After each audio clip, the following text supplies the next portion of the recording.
gozada bada gure etxian, Mondragon Unibertsitatean, zapatu goiz baten, gaztepila eukitea hemen, lanian, disfrutatzen, lagunakin.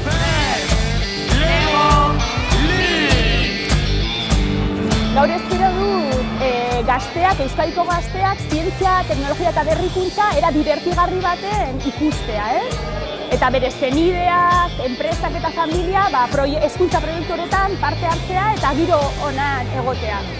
Bueno, gaurko ekitaldia erabat positiboa dela iruditzen zait. Azkenen hainbeste gazte, hainbeste irakasle, eskolak, bai hemen dauden bolondrez guztik, hainbeste ilusiokin ikustea oso positiboatzat jotzen dut.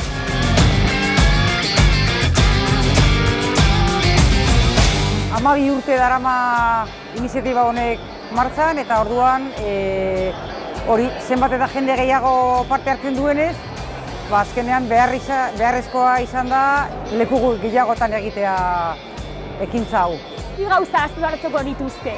Alde batetik, hau hezkuntza programa bat dela eta bai gazteak, senideak, unibertsitatea eta enpresak bat egiten duna, eta bi, egiten duena da batez ere berrikuntza era divertigarri baten gazteei hurbildu.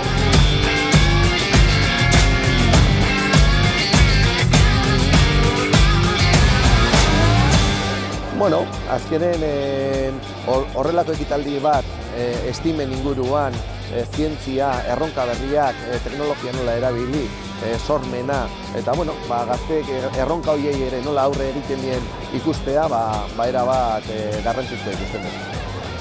Hitz bitan gaurkoa etorkizuna jorratzen. Hitz batetan esateko arrakastatzen izango nukenik. Hitz baten esateko etorkizuna. Hitz baten ekintzailetasuna edo sormena.